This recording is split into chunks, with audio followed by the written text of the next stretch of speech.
Hi everyone, welcome to the Mind Over Chatter podcast, where Central Michigan University counselors discuss topics centered around the life of a CMU student, discover skills and strategies to navigate life's challenges, and thrive as a CMU student. I am your host, Kyleigh Ayala, and with me today I have Grajek and Kristie Minor. Before we jump into the episode, I want to take a minute for both of you to introduce yourselves. Whose phone is that? Who forgot to turn the ringer off? Oh, hang on. That's actually me. All right. I'm sorry. Where were we? Hi, I'm Grajek, and I'm one of the counselors here at CMU. Hi, my name is Kristie Minor, and I'm the Associate Director of the Counseling Center. Thank you both for being here with us today. Hang on. Somebody's calling me. Wait. Okay. All right. We're good. Sorry, my group chat is blowing up right now. Oh, that reminds me. I have this meme I found. I want to show you guys, but we can do it later. Never mind. Oh, we're sorry. Was that distracting for you to follow along? Let us tell you about today's topic. On today's episode, we are going to be discussing the influence of social media on mental health and well-being. One of the important elements of this podcast is to provide relevant information and psychoeducation that listeners can reflect and apply in their day-to-day lives.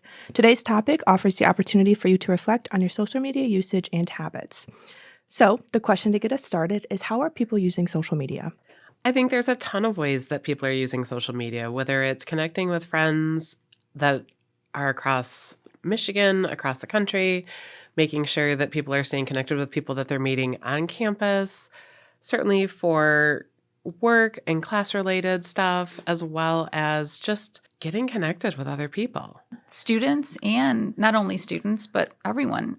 If they have a business or they're trying to market something that they're doing, that's a really great way to get your product or business or service out there, creating invites, just being creative. There's so many uses for it. Can we talk about the spectrum of positive and negative reasons for using social media?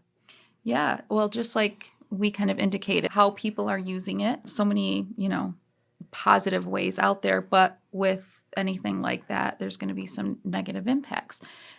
Constantly checking, messages or just, what other people have posted, continuously thinking about it. Maybe this leads to avoidance of doing the things that you've prioritized, or comparing ourselves with others and what they're doing, things like that. And certainly the amount of time that we're spending on social media can also be a factor. If it's the first thing that you're checking when you wake up in the morning and throughout the day, if it's something that's impacting just some of the daily functions, that definitely can be sort of the negative aspect of it. But there's definitely a lot of positives to it as well. And Kristie, you touched on something. You mentioned avoidance, and I think this is a good segue into our next question about what is the motivation for using social media. And I know this is going to be subjective based on the individuals that are listening. It can be anything from, like we discussed previously, making connections and everything, to being distracted. And if you don't want to do your assignments or the things that you have, like I said, prioritized or is important, you just can't get yourself to do it. Escaping, avoiding, it's just easy to do because it's entertaining, right? Our brains are pleasure seeking. And certainly we know that, 5 minutes of scrolling can turn into 30 minutes and beyond.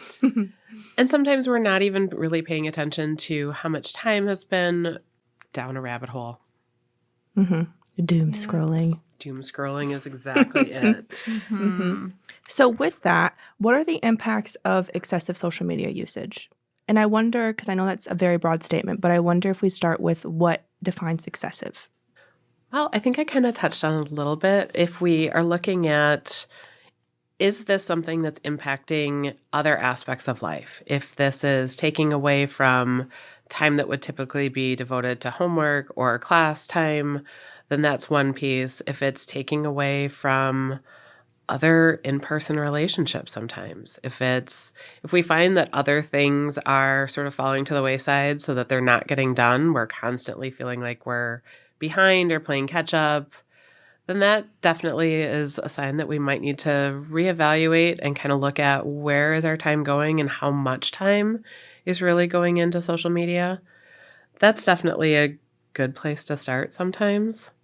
Yeah, and sleep also. If we're staying up too late, scrolling can impact our sleep. And then, the next day we're tired. We don't want to do homework. We don't want to go to class or work or whatever that might be. So overall, it can lead to our well-being. Another piece of the impacts of excessive social media usage is comparison and everything that comes along with what social media and comparing ourselves to those that we see on social media has on our mental and emotional health. Yeah, certainly when we look at influencers, the amount of images or videos that they're doing before one is even posted is unbelievable. In addition to the fact that that's their full-time job. This is something that they have a lot of support to do. They have financial support. It's kind of a primary focus. You think about a college student and how many things they are trying to juggle and be responsible for. It's a very different piece. And when we think about the unfiltered version versus the very filtered version, they're going to look completely different. And certainly when we're starting to think about what that comparison game looks like, that's a really tough thing to live up to and have that expectation of every single day. And when people post their content on social media, they only want us to see the positives, and so we're seeing only what is great in their life or what they perceive to be great and what they want to share. So it kind of gives just a false story of what is going on. Our day-to-day life is not a highlight reel. Yeah. Mm-hmm. Right. It makes me think about pictures in like a camera roll. And so say that somebody posted 3 pictures, but how many pictures did they have to take? It makes me think of scrolling and there being hundreds of pictures of the same picture and picking out which one that you like and then posting that. So, and then not to go on a tangent, but comparison, then it can lead to like that negative body image. It can lead to, imposter syndrome. It can lead to self-doubt, low self-esteem. There's a lot of things that umbrella underneath of that. And I think it's really hard to constantly feel like you're not measuring up when it might not really be Realistic, a sustainable suitable scale. Mm-hmm. Yeah, absolutely. This reminds me of episode 1 where we talked about finding your why and how to take care of yourself intentionally and how there's some crossover between the why for taking care of ourselves and then the why for engaging in social media usage and how it's subjective and different for everyone. Yeah, certainly there are definitely probably times when we're more engaged in social media and not as engaged in social media. So sometimes just being able to reflect on, how am I using it? What are the benefits? But what are also some of the challenges? And sometimes it can just be helpful to take a break. And another aspect of self-care is taking a break from social media, taking breaks throughout the day, and maybe offloading some apps for the time being. Some people, may take a week off social media or a day. But again, those little breaks can be really helpful to kind of look at your usage and reset. And most people will find that it's not as hard as they think. Sometimes we don't even realize how often we will automatically go to our phone to check Instagram or something else. When we offload it, we kind of start to recognize just how quickly we are likely to just go and grab that when we have a few minutes. And that time starts to add up after a while. Like muscle memory of it's just something that is so normal because we've been doing it for so long that we've conditioned ourselves to just engage in this type of behavior, like mindlessly. Which leads us into our next question, which is the drive to engage and why is it so hard to stop engaging in excessive social media usage?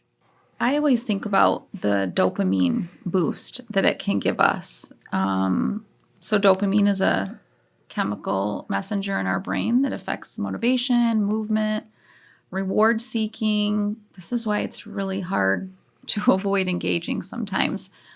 We get those small doses over and over and over, and before we know it, it's just really hard to walk away or avoid. And again, sometimes we don't realize just how much of a nice little boost we're getting every time we look to see how many notifications, how many likes something that we've posted has received, and that definitely kind of fills the tank sometimes. I didn't even think about that, seeing how many likes and comments your picture gets or a post gets. Yep. Yeah. So that, in addition to, seeing what everybody else is doing, those are big factors. And what about the relationships between social media and how those change and evolve over time? I think when it comes to the relationship with social media, certainly there are probably apps that people used when they first got onto social media that sometimes just kind of fade out. It's not necessarily as the main way that people are communicating. And so that sometimes can be one of the things that changes. But also when we're in a good spot mentally, when we are feeling connected with other people, are we more likely to tune to social media, or are we going to be more focused on some of the other relationships that are in our lives? Yeah. And I think maybe some of the transitions in our lives that come up, maybe we obtain a full-time job. We've graduated. We get a job. We're in the working world, 40 plus hours a week. Our time limits are different. If we, have other responsibilities as we get older, those definitely change too. So we may not find it as useful or enjoy it less. It just depends. Or maybe we just learn to love our reality more than we love social media. I mean, in an ideal world, absolutely.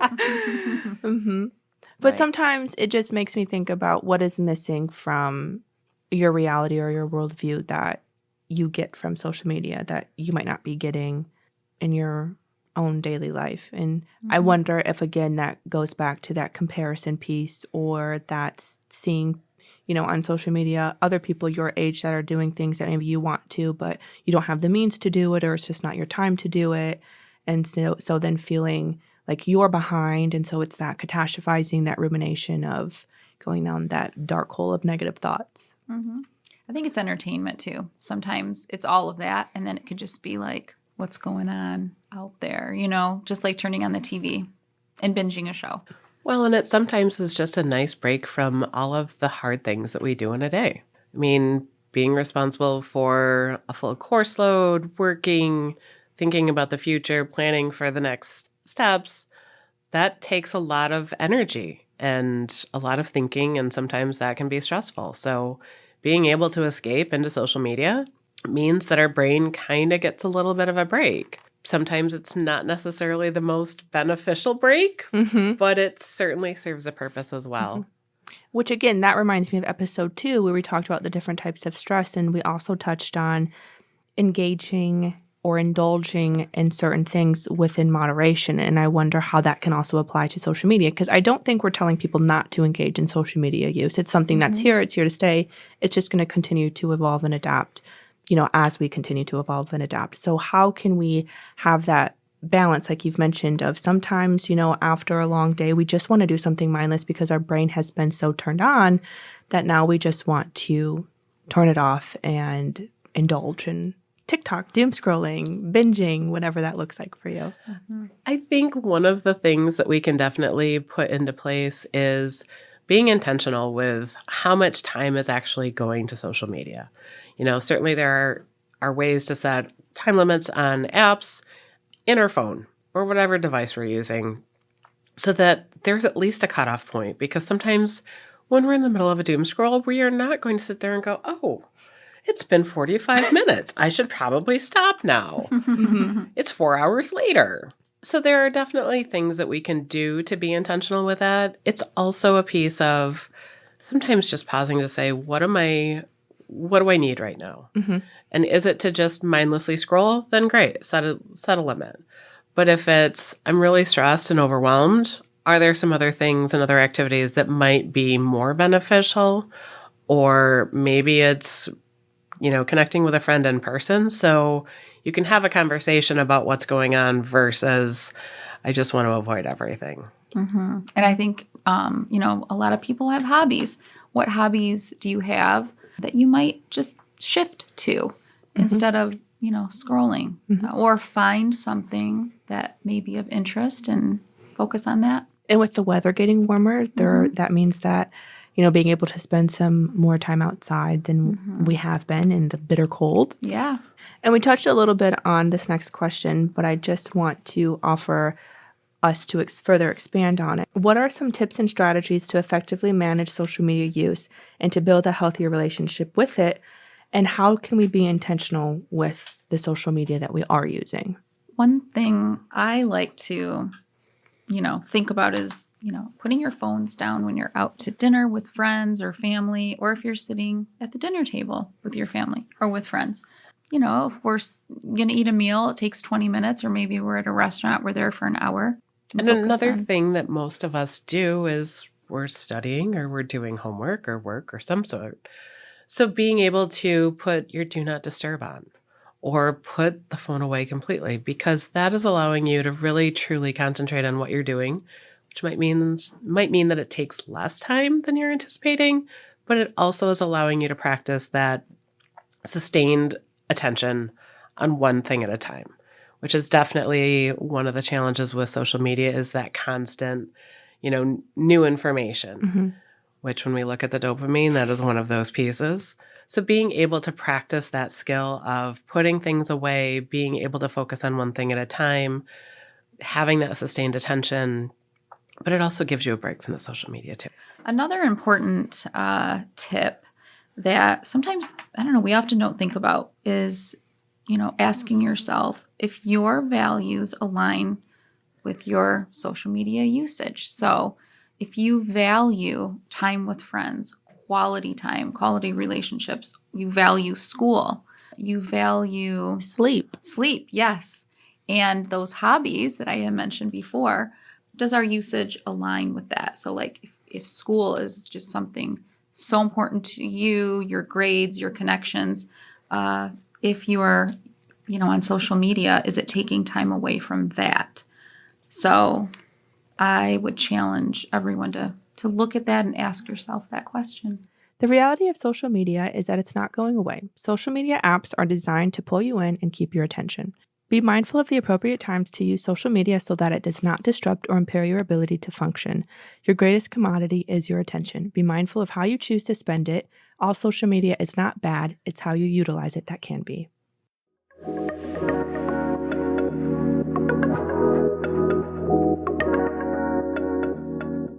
That's a wrap on the Mind Over Chatter podcast. To our listeners, we are glad you joined us. To our guest, thank you for your time and expertise. Stay up to date on all things Counseling Center related. Follow us on Instagram at CMU Counseling. Check out the Counseling Center website, counsel.cmich.edu. For counseling services, CMU students can call 989-774-3381 or request an appointment on our website. For other Mind Over Chatter podcast episodes, visit the Mind Over Chatter podcast tab on the Counseling Center website. Thank you again for joining us, and we'll see you next time.